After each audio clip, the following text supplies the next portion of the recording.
지난주에 우리는 16장의 말씀에 들어서서 자녀를 잉태치 못한 사례가 그 고통과 아픔 속에 결국 고민하고 고민하여서 생각해낸 방법이 자신의 몸종이었던 여종이었던 하갈을 통하여서 아브라함에게 들어가서 잉태할 수 있는 그런 방법을 고민했고, 그것을 이제 아브라함에게 이야기를 했을 때 아브라함이 그것을 수락해서 결국 하갈을 통해서 임신하게 되었습니다. 근데 임신한 하갈이 결국 어떻게 합니까?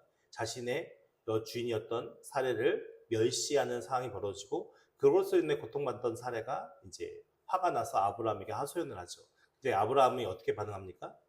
당신의 여종이니까 당신 마음대로 처리하십시오 라고 하면서 그 이후에 사례가 괴롭혀서 결국 이제 하갈이 도망가게 되는 그런 내용의 말씀을 살펴보았습니다. 결국 이 일을 통해서 우리가 소망하는 일이, 우리가 계획하고 우리가 선하다고 생각하는 일이 이루어졌다 하더라도 그것이 결국 하나님으로부터 나온 일이 아니라면 결국 그것이 어떻게 된다고요?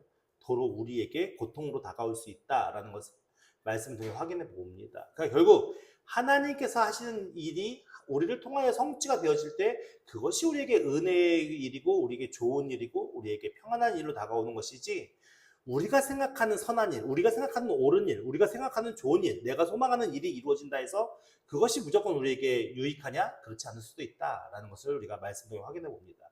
또 사례가 그렇게 어떤 하나님의 방법이 아닌 자신의 어떤 세상적인 방법과 의지를 가지고 제안을 했다 하더라도 아브라함은 약속의 말씀을 들은 자이기 때문에 어떻게 하는 게 정상이에요?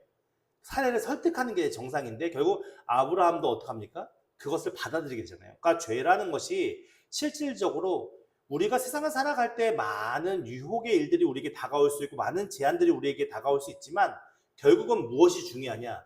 듣고 행하는 게 죄를 실행하는 거기 때문에 그게 더 큰 문제다라는 것을 우리가 생각해 봐야 한다는 것이죠.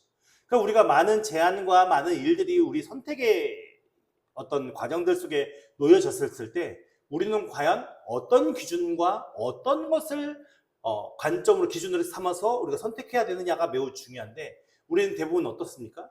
그냥 자연스럽게 아무런 거리낌 없이 세상적인 방법을 우리가 수용할 수 있다라는 것을 살펴봅니다. 그래서 우리 스스로를 조심해서 우리가 무엇인가를 선택하고 무엇인가를 결정하고 무엇인가를 행할 때에 우리의 기준이 무엇이냐, 우리가 무엇을 따라 행해야 되느냐가 매우 중요한 가운데 있음을 우리가 깨달아야 하는 것이죠.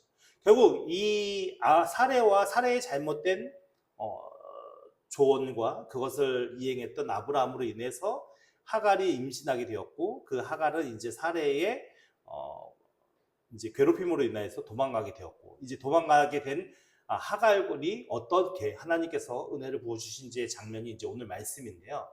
오늘 말씀에 보면 7절 말씀에 여호와의 사자가 광야의 샘물 곁 곧 술길 샘 곁에서 그를 만나라고 얘기합니다. 여기서 그는 누구를 얘기하겠습니까? 하갈을 얘기하겠죠. 그는 하갈이 하나님을 찾아가는 게 아니라 하갈은 도망갔는데 누가 찾아오시는 거예요? 여호와의 사자가 찾아오신 거예요. 근데 이게 제가 준비를 하다 보니까 여호와의 사자가 누구 같습니까? 천사일까요? 여호와의 사자, 진짜 사자를 보냈을까요? 이것에 대해서 학자들마다 견해가 다양하게 있는데, 그래도 많은 부분들 속에서 뭘 얘기를 하냐면 여호와의 사자라는 그 단어를 봤을 때 천사는 아니었을 거다라고 추정이 되어지는 거예요. 근데 여기서 여호와의 사자라는 것이 결국은 하나님께서 현현하신 것이라고 학자들은 대부분 이제 이야기를 하거든요. 근데 하나님이 현현했으면 결국 누가 현현했겠냐? 성부, 성자, 성령 중에 예수님께서, 그러니까 예수님이 신약 시대에 육신의 몸을 입고 이 세상에 오셨을 때 이름이 예수인 거지, 실질적인 성자 하나님이시잖아요. 그러니까 성자 하나님께서 구약에 이 여호와의 사자로 현현한 것이 아니냐라고 추정하는 것이 이제 많은 학자들의 의견 속에 다수의 중요한 의견입니다. 그러니까 그것이 정확한지 아닌지는 알 수 없지만 어쨌든 간에 여호와 하나님께서 결국 누구를 찾아오신 거예요? 하갈을 찾아오시는 거예요. 그러니까 성경의 중요한 맥락 속에 항상 하나님께서 등장하실 때는 사람들이 하나님을 찾아가는 게 아니라 결국 하나님께서 직접 사람들에게 찾아오시는 겁니다. 그런데 기독교의 종교가 다른 종교와 좀 다르게 특별한 건 뭐냐면, 다른 종교는 어떻게든 신을 찾아가려고 애쓰고 힘쓰는 종교인데 기독교만 유독 뭐냐면은 신이신 그분이 사람을 찾아오는 그런 과정의 일들로 이루어진 종교입니다. 그래서 그 하나님께서 지금 누구를 찾아오셔요? 하갈을요. 하갈은 어떤 사람입니까? 히브리인인가요? 아니죠. 애굽 사람입니다. 애굽 사람. 그러니까 어떻게 보면은 이 이스라엘 사람들이 생각할 때, 이 창세기 이야기를 듣는 사람들이 생각할 때 하갈은 이방인이잖아요. 방금까지 우리가 종된 일을 했던 우리의 주인국이었던 애굽의 사람이잖아요. 그러니까 그 사람이 지금 누굴 만나는 거예요? 하나님께서 그 사람을 찾아가 주시는 거예요. 이해가 되십니까? 그러니까 이게 하나님께서는 지금 뭘 얘기를 하냐면은 우리만의 하나님이 아니시다라는 것을 지금 알려주는 거예요. 그러니까 하나님께서 편협하게 히브리인, 이 유대인들만을 위한 하나님이 아니라 온 땅의 주인 되신 그분께서 모든 나라와 모든 역사와 모든 종족 간에 선으로 역사하시는 분이시다라는 것을 이 문장을 통해서 우리는 알 수 있는 것이죠. 그래서 그 애굽 사람이던 하갈에게 여호와의 사자가 찾아오시는데 어디를 찾아오냐면 광야의 샘물 곁, 곧 술길 샘 곁. 그러니까 이 하갈이 도망갈 때 어디로 도망갔겠습니까? 북으로 도망갔을까요? 동으로 도망갔을까요? 서로 도망갔을까요? 어디로 갔을까요? 애굽 사람이니까 애굽으로 도망갔겠죠. 우리가 다른 나라에 살다가 아유 나 이제 도망갈래. 그럼 어디로 도망가겠습니까? 고향으로 도망가는 거겠죠. 그러니까 이 샘물 곁, 곧 술길 샘 곁이라는 이 표현이 이제 이 아브라함의 일행들이 거주했던 곳에서 애굽으로 가는 길 중에 이제 그 오아시 사막 같은 데를 광야 같은 데를 지나게 되잖아요. 근데 그 사막 같은 데에 오아시스가 있을 수 있잖아요. 그 오아시스를 기준으로 성을 쌓고 그곳에 이제 마을이나 어떤 도시가 형성되는 그런 과정의 일들이 있었다고 하더라고요. 그러니까 이 샘곁이라는 것은 샘에 이제 성곽을 쌓아놓고 어떤 한 무리의 도시들이 그러니까 사람들이 모여 살고 있었던 그곳을 이제 도망가는 과정 속에 있었던 일인 것 같아요. 그때에 이제 여호와의 사자가 찾아온 거죠. 근데 이곳에서 그 하나님께서 뭐라고 말씀하시냐면 사레의 여종 하갈아라고 불러요. 그러니까는 지금 정확하게 뭐라고 얘기해요? 사레의 여종 하갈. 그러니까 이 하갈의 정확한 위치와 포지션에 대해서 하나님께서 짚어주시는 거죠. 너의 위치와 포지션은 지금 어디요? 사레의 여종의 위치다라는 것을 지금 확인시켜 주는데 그 다음 문장이 중요한 건데 내가 어디서 왔으며 어디로 가느냐라는 질문을 던져요. 이게 재밌는 게 뭐냐면 성경에 보면은 하나님께서 인간들이 잘못된 행동을 하거나 잘못된 방향을 할 때마다 어디서라는 질문을 많이 해요.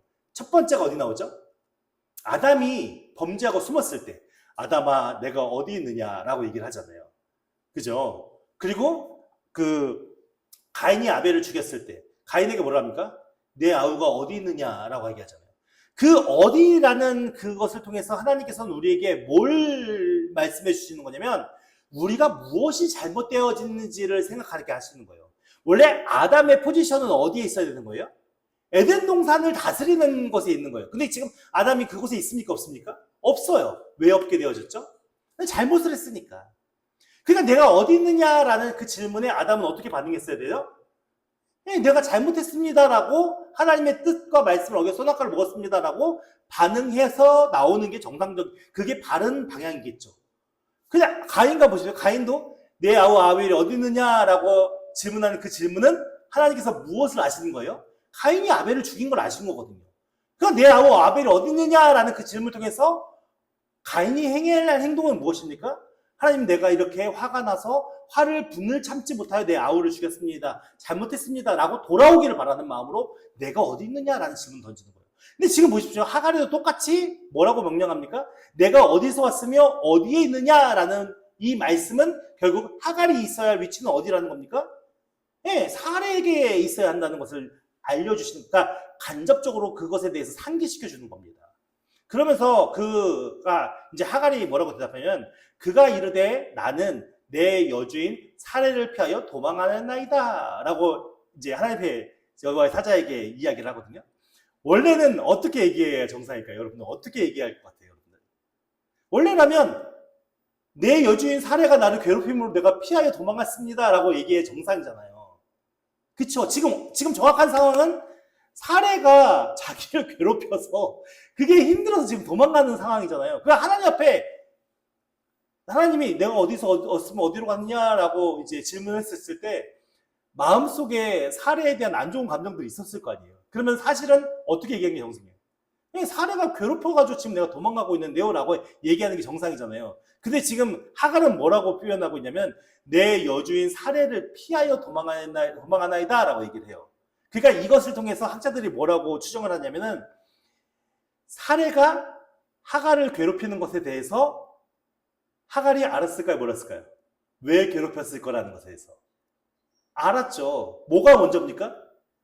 하갈이 사례를 멸시하는 게 먼저잖아요. 그러니까 자신이 잘못이 있었고 그 잘못에 의해서 사례가 반응했다라는 것을 알았기 때문에 결국 사례가 나를 괴롭혔습니다 라고 질문 던지면 사례가 왜 너를 괴롭혔냐라고 될 거고 그것에 대해서 먼저 자기가 그 주인을 멸시하는 것이 잘못이라는 걸 알기 때문에 그 잘못을 알았기 때문에 지금 하나님 앞에 내 여주인 사례를 피하여 도망하였나이다 라고 얘기하지 않았을까라는 것이 학자들의 견해입니다.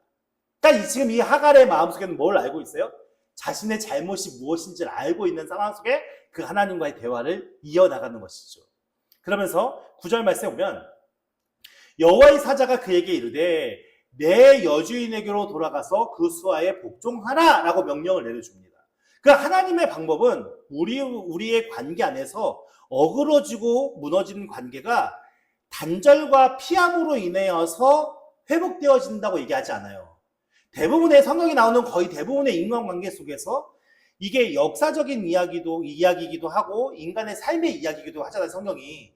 그러면 보면은 많은 부분 안에서 사람들의 다툼과 싸움과 오해와 여러 가지 많은 상황들이 있었을 거란 말이에요. 근데 성경이 이야기하는 거의 대부분의 것들은 내가 그 원수와 단절하고 그 원수와 피해 있고 내가 상처받은 사람과 상처 준 사람과의 단절과 피해 있음으로 그 상황이 회복되어진다라고 얘기하지 않아요. 어쨌든 그들이 같이 함께 붙어있는 과정 속에서 관계 회복이 되어져야 한다라는 걸 가르쳐주고 있거든요. 그러니까 이 하갈에게 무엇을 얘기하냐면 내가 여주인에게 지금 괴롭힘을 당하는 원인을 지금 누가 알고 있어요? 하갈이 알고 있죠. 그러니까 가서 무엇을 하기 원하시는 거예요? 관계 회복을 하라 원하시는 거예요. 그러니까 철저하게 등 돌린 삶이 아니라 그 관계 안에 주인과 종으로서의 관계, 그러니까 그것도 하나님이 허락하신 관계겠죠. 그 관계 안에서 서로가 관계를 회복하기를 원하시는 마음으로 지금 뭘 얘기하냐면 여주인에게로 돌아가서 그 수하에 복종하라 라고 명령을 내리시는 거예요. 근데 하나님께서 되게 감사한 건 뭐냐면, 재밌는 건 뭐냐면 하나님께서 이 하갈을 돌려보내실 때 그냥 돌려보내시는 게 아니라 무엇을 주셔요? 언약의 말씀을 주세요. 그러니까 보세요. 그냥 너 가서 그냥 전 주인이 하는 대로 너 계속 당해 라고 얘기하는 게 아니라 내가 약속을 해줄 거야. 너를 어떻게 너의 자녀 아들의 삶이, 너의 자손들의 삶이 어떻게 될 거야 라는 약속의 말씀을 주시면서 그렇게 되기 위해서는 너희가 가서 복종하고 순종해야 돼 라고 그 관계 안에서 회복할 수 있는 여지를 주신단 말이에요. 그러니까 우리가 맞닥뜨리는 여러 가지 많은 환경들이 있지만 그 맞닥뜨리는 많은 환경들이 그냥 아무런 의식 없이 하나님의 뜻 없이 그냥 우리가 그냥 고통당하고 어려움 당하고 괴롭힘 당하는 삶이 아니라 그것을 통해서 이루고자 하신 하나님의 뜻이기 때문에 우리를 그 환경 가운데 인도하신다라는 것을 알아야 하는 것이죠. 근데 우리가 그것을 다 이해할 수는 없지만 하나님께서는 우리가 견뎌낼 수 있을 만큼의 하나님의 뜻을 우리에게 가르쳐 주시는 거예요. 그래서 하나님이 뭐라고 말씀하시냐면 여호와의 사자가 또 그에게 이르되 내가 내 씨를 크게 번성하여, 그러니까 내 씨를 크게 번성한다는 것은 지금 임신한 상태잖아요. 그 자손들로 인해서 어떻게 해요? 그 당시에는 자손들이 많아지는 게 복이라고 믿어졌기 때문에 그보다 더 중요한 복은 없으니까. 물질이 많아지는 것보다 자손이 많아지는 것 자체가 큰 복이었으니까 그 수가 많아 셀 수 없게 하리라 라는 것은 결국 하나님께서 어떻게 하신다는 거예요? 그 하갈과 그 아들을 통하여 그 자손들에게 복을 주시겠다라고 약속을 하신 거나 마찬가지인 거예요. 그 11절 말씀에 여호와의 사자가 또 그에게 이르되 내가 임신하였으즉 아들을 낳으리니 그 이름을 이스마엘이라 하라. 이는 여호와께서 내 고통을 들으셨음이니라 라고 말씀하거든요. 그러니까 이 이스마엘이라는 이름이 어디서 나왔냐면은 여호와께서 내 고통을 들으셨음이라는 이것을 통해서 이스마엘이라는 이름이 나온 거예요. 이 이스마엘 이름이 쉐마라는 이름과 쉐마라는 단어와 엘이라는 단어가 합쳐진 거거든요. 쉐마는 들으라라는 말이고 엘은 하나님을 얘기하는 거거든요. 그러니까 하나님께서 들으셨다. 그러니까 하나님께서 들으셨다라는 것이 이 이스마엘의 이름의 뜻인 거예요. 그러니까 지금 하갈 입장에서는 어떤 상황입니까? 여호와의 사자가 자기가 사례에게 고통을 당해서 괴롭힘을 당해서 도망가고 있는 상황 속에 하나님의 사자가 자신을 찾아왔고 하나님의 사자가 결국 자신을 통해서 주인에게로 돌아가라고 명령하셨는데 그 명령하시는 명령 속에 언약의 말씀을 주셨고 내 씨, 내 자손으로 말미암아 많아질 것이다라는 약속을 통해서 결국은 무엇입니까? 그 자녀가 출산하게 되는데 아들을 낳을 것이고 이름을 이스마엘이라 하라. 내 고통을 들으셨다. 그러니까 그 얘기는 무엇이에요? 하갈과 하나님이 어떻게 된 거예요? 연결되어 있다라는 걸 알 수 있는 것이죠. 그러니까 하갈이 어느 곳에 가든 내 고통을 들으시는 하나님이 이스마엘이잖아요. 예. 그러니까 이스마엘을 볼 때마다 내 고통을 들으신다는 걸 알 수 있을 거 아니에요. 그러니까는 그 하갈의 삶, 이제부터 살아가는 그 하갈의 삶 속에는 누가 인지가 될까요? 그냥 하나님이 인지가 되는 거예요. 그 하나님이 인지가 되고 그 내 고통을 들으시는 하나님이 나와 함께 하신다는 것을 믿고 알아줬으니까 그가 비록 사례에게 고통을 당하고 사례의 괴롭힘을 당하여도 견딜 수 있을까요? 없을까요? 견딜 수 있게 되는 거죠. 그러니까 우리의 모든 그런 고통과 아픔 속에서 인내하고 버티고 견딜 수 있는 모든 힘들은 어디서부터 나오냐? 하나님으로부터 나올 수 있다라는 것을 우리가 알 수 있어야 되는 것이죠. 그러니까 이 이스마엘이 어떻게 보면은 사례와 아브라함이 친 어떤 사고의 그 모든 것들을 지금 누가 수습하고 있는 거예요? 하나님께서 어떻게 보면 수습하고 있는 거예요.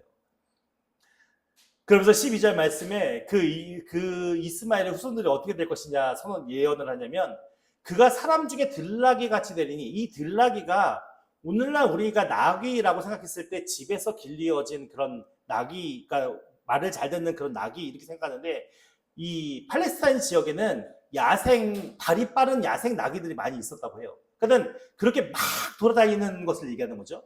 그러니까 들나귀 같이 되리니 그의 손이 모든 사람을 치겠고 모든 사람의 손이 그를 칠치며 그가 모든 형제와 대항해서 살리라 하니 이게 무슨 말입니까? 그러니까 이 이스마엘의 후손들이 오늘날 누구냐면 아라비아인과 살레센인이라고 표현하거든요. 그러니까 중동 지역에 거의 대부분이 살고 있는 사람들을 이야기하는 거예요. 근데 지금 중동에서 가장 이슈가 뭐죠? 네, 이스라엘과 중동의 전쟁이잖아요. 근데 이스라엘은 결국 누구의 후손입니까? 이삭의 후손이잖아요. 그리고 중동 지역은 대부분 누구의 후손이라고 볼 수 있죠?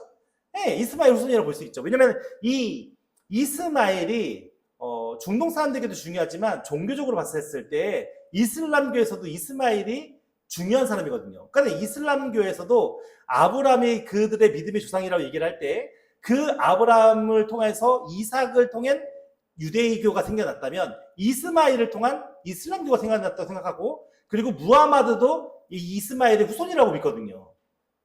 그러니까는 결국은 어떤 일이 벌어집니까? 사실은 이스라엘과 중동 국가는 어떤 관계예요? 형제 관계예요. 그런데도 지금 여태까지 계속 싸우고 있잖아요. 그러니까 이 약속의 말씀이 이루어진 거죠, 사실은. 근데 이 관계가 사실은요, 무조건 이스마엘의 잘못이라고 얘기할 수 있을까요? 하나님께서 왜 이스마엘을 통하여서 그 이스라엘과 함께 대항하게 만들었을까요? 사실은 우리가 생각할 때 가장 좋은 거는 대항하는 자가 없는 게 제일 좋은 거잖아요. 모든 사람과 평화를 이루는 게 제일 좋은 거잖아요. 근데 하나님께서는 되게 재밌는 건 뭐냐면 작은 이스라엘 나라를 두시고 그 주변에 다 중동 국가들이 물론 요즘에는 외교적으로 이스라엘과 협력하는 나라들도 있긴 했지만 거의 대부분의 이슬람교를 가진 그 종교 그 지역 나라들이 이스라엘과 전쟁을 하고 싸우고 다투는 일들이 우리가 근 100년 사이만 해도 많이 있었잖아요. 왜 이렇게 두셨을까요? 사실은 이스마엘 후손을 없애는 게 오히려 더 우리가 생각했을 때는 좋은 거잖아요. 그러면 대항할 자들이 없으니까. 이게 되게 재미있고 아이러니한 거긴 한 건데요. 하나님께서는 하나님의 공의에 대해서 우리가 잘 생각해 봐야 돼요.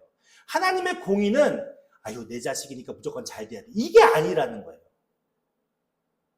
오늘날 우리가 자녀들을 키울 때 우리 자녀들을 얼마나 귀하고 소중하게 키웁니까? 우리 어머니 아버지들이 얼마나 자녀들에게 모든 걸 다 해주고 이 자녀들이 혹여나 상할까 혹여나 좀 다칠까 얼마나 애지중지하며 키웁니까? 근데 그렇게 애지중지하면서 키운 자녀들이 오늘날 세상에서 잘 살아갈 수 있을까요? 그러다 보니까 이기적인 마음이 그리고 완악한 마음들이 그런 마음들이 세대로는 여러 가지 많은 분쟁과 문제를 일으키잖아요. 그러니까는 이게 뭘 얘기를 하냐면 하나님께서 그 자녀들을 보호하시는데 보호하시는 선제 조건이 있습니다. 무엇이죠? 바른 믿음의 길을 갈 때 보호하시는 거예요. 이해가 되십니까? 바른 믿음의 길을 가지 않으면 어떻게 하셔야 되죠? 네, 혼내야 되는 거죠. 그게 부모가 해야 할 역할이잖아요. 사랑하기 때문에. 그러니까 어떻게 보면은 오늘 이스라엘이 진짜 하나님의 말씀대로 그 하나님의 은혜대로 믿음의 나라가 이루어졌다면 그렇게 대항하는 자들이 강하고 그 대항하는 자들로 인해서 고통받아야 할 이유가 없죠. 그게 아니니까 결국 그 주변들을 통해서 이스라엘을 치시는 거고 그것을 통해서 무엇을 원하시면 이스라엘이 진짜 믿음으로 돌아오기를 원하시는 거예요. 오늘 우리가 살아가는 삶도 마찬가지입니다. 사실은 우리가 살아가는 삶 속에 나를 도와주는 사람들이 많을까요? 우리를 대항하는 사람들이 더 많을까요? 때로는 우리가 편안하게 살 때는 나를 편안하게 하는 사람이 많다 생각하지만 사실은 많이 우리가 지난주 금요일 날 우리가 시편의 말씀을 살펴볼 때도 시편의 말씀에 어떤 구절이 있냐면은 포악한 자의 처소가 가득하니이다 라고 얘기를 하거든요. 그러니까 포악한 자들의 처소가 가득하다는 것은 나를 돕는 자들이 많다는 겁니까? 나를 대적한 자들이 많다는 겁니까? 나를 대적한 자들이 많아요. 나를 대적한 자들이 많아질 때는 어떨 때일까요? 하나님이 내 무엇인가의 잘못을 고치시기 위함이겠죠. 그러니까 통계적으로 성경이 이야기하는 사건과 상황 속에 통계적으로 내가 무엇인가 믿음 안에서 잘못된 행위와 행동을 했었을 때 나를 대적하는 자들이 많게끔 하시는 거예요. 왜요? 내 잘못과 내 연약함을 바라볼 수 있게 하기 위해서. 그러니까 결국에는 이것도 이스마엘을 통하여서 하나님께서는 무엇을 예비해 놓으시는 거냐면 이스라엘이 잘못된 방향과 잘못된 길로 행했을 때 그 형제들을 통하여서 그들이 깨우치고 돌아올 수 있게끔 하기 위한 축복의 통로로 지금 예비해 놓으시는 거예요. 그러니까 하나님의 계획은 단순히 1년, 2년 그 순간의 상황을 위한 것이 아니라 이미 오랜 세월에 걸쳐서 그 모든 것을 예비해 놓으셨고 그 모든 것을 실행하시면서 하나님의 선대로 이 세상을 이끌어 가시는 분이시라는 것을 우리가 말씀을 통해 확인해 볼 수 있는 것이죠. 그래서 어쨌든 간에 그 하나님의 은혜를 입은 하갈이 자기에게 이르신 여호와의 이름을 뭐라고 부르냐면 나를 살피시는 하나님이라고 부르는 거예요. 하나님. 자기가 만난 여호와의 사자를 뭐라고 인지하냐면은 자신의 고통을 들으시는 하나님이니까 나를 그러니까 살펴본다는 거죠. 집중해서 본다는 거잖아요. 이는 내가 어떻게 여기서 나를 살피시는 하나님을 배웠는고 내가 어떻게 이렇게 크신 하나님을 내가 만날 수 있었는가라는 것을 회상하는 것이죠. 그래서 이러므로 그 샘을 뭐라고요? 부엘라 헤로이라 불렀으며 그것은 가데스와 베레 사이에 있더라 라고 얘기하면서 이 부엘라 헤로이라는 이 말씀의 뜻이 뭐냐면 살아계셔서 나를 살피시는 분의 우물이라는 뜻이에요. 네. 그러니까 지금 하갈은 누구를 만났어요? 하나님을 만났잖아요. 그 하나님을 만나서 무엇을 입었습니까? 은혜를 입은 자죠. 근데 그 은혜를 입은 자가 무엇인가 복을 많이 받아가지고 쌓아가지고 지금 돌아가고 있습니까? 아니요. 아무것도 없는 상태로 하나님의 약속의 말씀을 받아서 그 약속의 말씀을 붙들고 어디로 가는 거예요? 다시 그 고통의 현장으로 돌아가는 거예요. 그 고통의 현장으로. 오늘 우리의 삶이 이와 같지 않겠습니까? 우리가 일주일 동안 열심히 우리의 삶을 살아갑니다. 그리고 열심히 우리의 삶을 살 때 우리가 잘 살 수도 있고 성공한 삶을 살 수도 있고 때로는 실패한 삶을 살 수도 있고 좌절한 삶을 살 수도 있습니다. 그렇게 우리가 아픔과 상처를 가지고 누구께로 나아가는 거예요? 하나님을 만나러 이곳에 오신 것 아니겠습니까? 그 하나님의 약속의 말씀이 우리 가운데 새겨지면 심어지면 그 약속의 말씀을 통하여서 우리는 또다시 어디로 나아갈 수 있어요? 우리의 삶의 현장으로 다시 돌아갑니다. 그때 하나님께서 모든 문제를 다 해결해 주시나요? 그렇지 않습니다. 그 삶의 현장에서 약속의 말씀을 가지고 똑같은 고통과 똑같은 아픔 속에 살아가지만 이전과 다른 점은 왜 내가 이렇게 아파야 돼? 왜 내가 이렇게 고통당해야 돼? 왜 내가 이렇게 괴롭당해야 돼? 라는 생각이 이제는 어떻게 해요? 아, 내가 약속의 말씀을 받았으니까 그 약속의 말씀이 이룰 때까지 나는 인내하시고 참고 견딜 수 있지라고 바뀌어지는 겁니다. 우리가 예수께 나와왔다 해서 그 예수를 믿는다 해서 그 예수를 인해 구원받는다 해서 모든 환경이 다 좋아지는 게 절대 아니라는 겁니다. 성경이 이야기하는 것은 무엇이냐면 너희가 가서 믿음으로 관계 회복을 해 이 얘기라는 겁니다. 내가 지금까지 관계해왔던 사람들과 이전까지는 인간적인 육신적인 윤리적인 도덕적인 방법으로 그들과의 관계를 세워왔다면 이제는 내가 예수님을 믿는 이후로 예수님이 주신 약속의 말씀 믿음의 말씀, 그것을 통해서 하나님 나라의 방법으로, 하나님 나라의 뜻으로 그 십자가의 도로 그들과 새로운 관계 회복을 이루어가야 한다라는 것을 우리에게 제시하시는 것입니다. 그래서 그 십자가의 도를 가지고 누구에게 나아가는 거예요? 오늘 우리와 함께 살아가고 있는 가족들, 친구들, 직장 친구들에게 나아가는 겁니다. 그리고 그곳에서 어떤 방법을 쌓아요? 윤리, 도덕, 우리가 가지고 있던 이성과 지식과 학식으로 그들과의 관계를 맺는 것이 아니라 하나님이 주신 약속의 말씀, 구원의 은혜, 우리가 십자가의 사랑, 예수 그리스도께서 이 세상에 오셔서 한 번도 자신의 유익을 위해 살았지 않고 오직 인류의 구원과 복음을 증거하고 그 천국의 은혜를 가져주기 위해서 살았던 그 공생애의 그 생애를 기억하면서 오늘 우리가 십자가를 짊어진 내 자존심을 세우는 게 아니라 나의 욕심과 욕망을 채우는 게 아니라 나를 드러나기 위한 삶이 아니라 하나님의 사랑으로 하나님의 은혜로 품고 사랑하고 이해하고 관용하고 그래서 그들과의 관계를 회복하고 그 관계 회복 속에서 누구를 증거하는 거예요? 예수 그리스도를 증거합니다. 나는 그렇게 살 수 없는데 내 안에 계신 예수께서 나에게 그렇게 해주셨듯이 나도 당신에게 그렇게 합니다. 이것이 그리스도인의 삶입니다. 여러분, 우리가 이곳에서 하나님께 기도해서 오늘 우리가 어떤 문제가 해결되고 어떤 부귀영화를 누리고 내가 소망하는 일들을 이루기 위해서 하나님의 앞에 나왔다면 여러분은 너무 하나님을 오해하고 계십니다. 오늘 하갈의 모습을 보십시오. 하갈이 받은 건 아무것도 없습니다.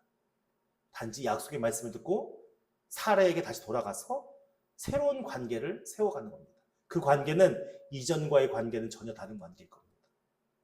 약속의 말씀을 가진 자들이라면 그 약속의 말씀으로 우리는 우리의 삶의 관계 회복을 해나가며 살아야 하는 것입니다.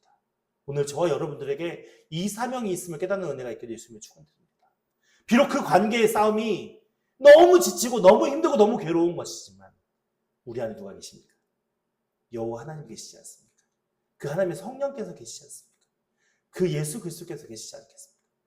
내가 날마다 눈물을 흘리며 힘들어 지쳐 쓰러지는 것 같이 하나님 앞에 도움을 요청하고 간절히 구하고 그 기도가 하나님이 들으시고 살피시면서 우리의 삶의 여정 속에 그 모든 것을 이룰 수 있도록 우리가 동행하시며 함께 하시는 하나님이라는 것을 믿으시기 바랍니다. 그래서 우리가 하갈처럼 나를 살피시는 하나님께서 나와 함께 하심을 믿고 오늘 우리의 삶의 그 관계의 싸움을 외면하지 마시고 단절하지 마시고 끝까지 승리하면서 그렇게 하나님의 영광을 위해 쓰임받는 우리 모두가 되기를 예수님을 축원드립니다. 그래서 우리의 마음속에 내가 예수를 믿은 것에 대해서 절대 후회함이 남지 않고 이제는 그 예수님께서 우리의 모든 것을 주셨다는 것을 믿고 우리의 마음으로 우리도 이제 그 예수님을 사랑하기 때문에 내가 주를 위해 이렇게 헌신하고 수고하고 노력하고 십자가의 도로 살아가겠노라고 다짐하면서 오늘 이 시간 함께 찬양하고 기도하는 우리 모두가 되기를 예수님으로 축원드립니다.